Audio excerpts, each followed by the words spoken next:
बहुत बहुत शुक्रिया Raipur, thank you so much. बातचीत के सिलसिले को शुरू करने के लिए आपके साथ, आपके बीच में मैं हाजिर हूं। थोड़ी सी परेशानियों के बीच में भी आप सारे लोग यहाँ पे मौजूद हैं। मैं सबका बहुत बहुत स्वागत करता हूं। वो लोग जो सवाल पूछने आए हैं, जिनके मन में सवाल है, जिनके दिमाग में ये है कि सरकार और सरकार के दांव पेंच और सरकार बनने का कौन सा यहाँ पे उपक्रम है, किसकी बाजी किसकी हार, तो वो तमाम सारे सवालों की बात करेंगे।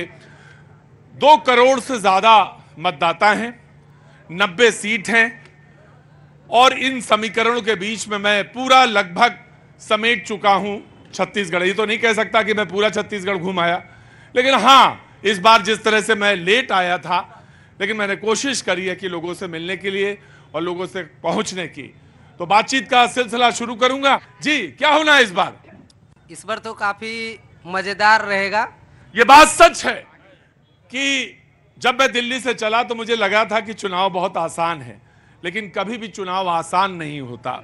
हर चुनाव बहुत कठिन होता है और ये इस बार। हाँ जी, हाँ जी, कांग्रेस पार्टी जिंदाबाद है। हाँ जी, कांग्रेस पार्टी जिंदाबाद। देखिए, एक सपोर्टर आया, कह रहे कांग्रेस पार्टी जिंदाबाद है। जी, कांग्रेस पार्टी के ऊपर हर हर महादेव भी है। अभी 508 का आंकड़ा आ चुका है भूपेश बघेल जी। किसी ने कहा, किसी ने क्या कहा, प्रधानमंत्री जी ने कहा कि इन्होंने महादेव को भी नहीं छोड़ा। और वो जो 508 करोड़ आप बता रहे हैं, ये इल्जाम लगा कि ये जो 508 करोड़ हैं ये सट्टेबाजी के हैं। बहरहाल चुनाव। जी जी, हाँ हाँ हाँ हाँ जी, रखता है ना। हाँ? वो पैसे कहाँ गए वो भी तो मायने रखता है। वो पैसे कहां गए, यही तो खेल है। हैं? कहां दिखाई दे रहे हैं तुम्हें 508? अच्छा अच्छा, बहरहाल मैं मेहमानों से तारुफ करा देता हूं। एक एक टुकड़ा उधर से। जी नमस्ते, मैं आपके पास आता हूं। हाँ भैया, कैसे हो? जिसमें खाना है उसी को वोट देना है। जिसमें खाना है उसी में वोट देना है। बहरहाल सबने अपने अपने इशारे किए हैं, सबके अपने अपनी बातें हैं। मैं लोगों तक मुखातिब होऊंगा, वहां तक पहुंचूंगा, कोशिश करूंगा कि जल्दी से समेटूं। लेकिन मैं आपसे परिचय करा देता हूं। मुकेश शर्मा जी बीजेपी का पक्ष रखने के लिए मौजूद है, बहुत बहुत शुक्रिया। सूरज उपाध्याय जी आम आदमी पार्टी का पक्ष रखने के लिए मौजूद है, बहुत बहुत शुक्रिया। अविरल सिंह जी जनता कांग्रेस जोगी से हमारे साथ मौजूद हैं, बहुत बहुत शुक्रिया, thank you so much. Satya Prakash Singh ji Congress का पक्ष रखने के लिए मौजूद हैं, बहुत बहुत शुक्रिया। उन्होंने लगाया, इल्जाम लगाया और उन्होंने प्रधानमंत्री की जो चिट्ठी है उन्होंने कहा कि छत्तीसगढ़ में सरकार बनते ही हम अगर आए वापस, यानी बीजेपी आई, तो बिचौलियों को बंद कर देंगे। पहला कांग्रेस, उसके बाद जनता, फिर बीजेपी, फिर जनता, आम आदमी पार्टी, फिर जनता और जोगी, फिर जनता। जी, पहले कांग्रेस। देखिए प्रतीक जी, मैं ज्यादा कुछ नहीं बोलूंगा। नहीं बोलिए। मैं सिर्फ सबूत दिखाना चाहता हूँ। ये है, थोड़ा कैमरा वाले बोलिए। आपके मोबाइल में है। ये देखिए, ये मोदी जी हो, अमित शाह जी हो, कैसे षड्यंत्र करते। ईडीआईटी, जिस एक व्यक्ति के बयान पे बात कर रहे हैं, ये देखिए वो ईडीआईटी जिसके वो रमन सिंह जी के साथ है फोटो, रमेश बैस के साथ है फोटो, प्रेम प्रकाश पांडे के साथ है फोटो, तो ये दिखता है षड्यंत्र है। जनता ये कहते हैं कि ये षड्यंत्र है। आपकी खोपड़ी तो बड़ी जोर जोर हिल रही है। क्या नाम है आपका? अशोक उइके। अशोक उइके। अशोक वीके। जर्जर, मैं बहुत बहुत शुक्रिया।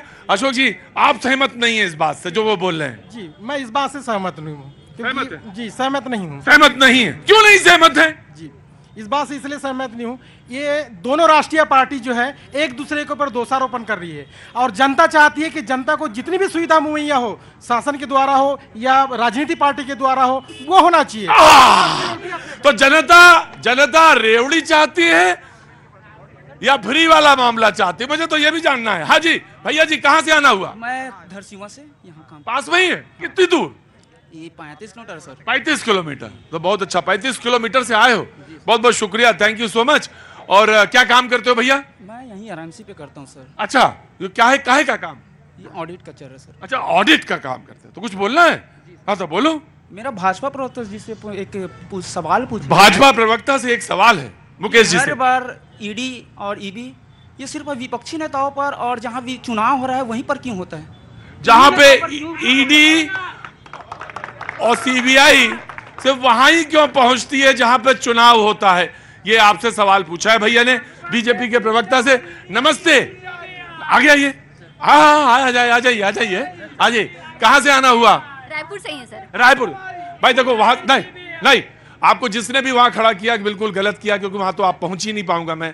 आप इधर आ जाओ, इस तरफ आ जाए, इस तरफ। नहीं, सवाल नहीं, मैं जो बता रहा हूं वही करो। जिसने भी खड़ा किया आपको गलत किया, बिल्कुल गलत खड़ा किया जी। इधर आ जाइए जी। हाँ, क्या नाम है आपका? मंजू भंडारी। मंजू जी, थोड़ा चेहरा तो दिखाइए। हाँ जी, thank you so much Manju ji. और कोई सवाल है दिमाग में आपके?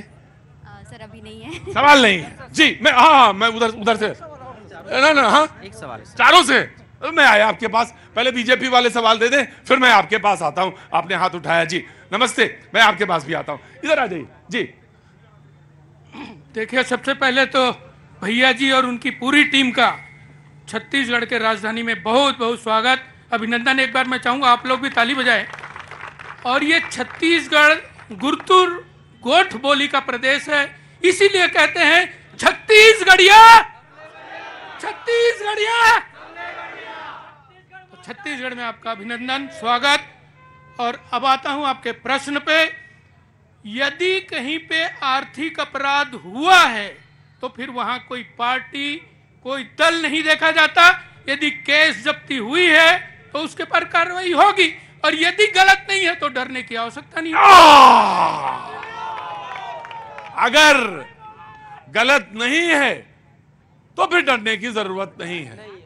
सलाम वालेकुम। बहुत दूर खड़े हैं, थोड़ा पास आ जाइए, नजदीक आ जाइए भाई, थोड़ा सा मिठास आएगी। इधर आइए, पास आइए जी।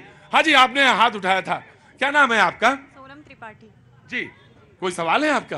क्या काम करती हैं आप? सर मैं अकाउंटेंट हूँ। अकाउंटेंट है? अरे सारे आजकल तो रायपुर में सब बही खाते खुले हैं। बहुत बहुत शुक्रिया। अच्छा, आप मैं आता हूँ आपके पास जी। क्या नाम है आपका? मिथिलेश मिश्रा जी। मिथिलेश जी, मैं आता हूँ आपके पास जी। सवाल पूछिए। सर मेरा ये सवाल है कि मतलब जितने भी सरकारी कर्मचारी रहते हैं, जो मीडियम वर्ग के लोग हैं, उस पर तो कोई भी नेता ध्यान नहीं देते हैं। जैसे उनका महंगाई भत्ता है तो वो टाइम से दिया नहीं जाता है उनको, उसके चलते एरियर में लेट हो जाता है। हमारे यहाँ फिर पापा हैं, रिटायर हुए हैं अभी। अगर टाइम से उनको वेतन मतलब महंगाई भत्ता दिया। अंदर आइए। हाय, बाकी लोगों की तो चीजें पहुंच जाती है वक्त पे, लेकिन सरकारी कर्मचारी, अंदर आइए बेहिचक। कोई ये प्रोग्राम ही आप ही लोगों का है, ये प्रोग्राम ही आप लोग। अंदर आइए, यहाँ आ जाइए। बहुत बहुत स्वागत है। कहाँ रहती हैं? रायपुर में जी। बहुत बहुत स्वागत है। क्या सवाल है आपका?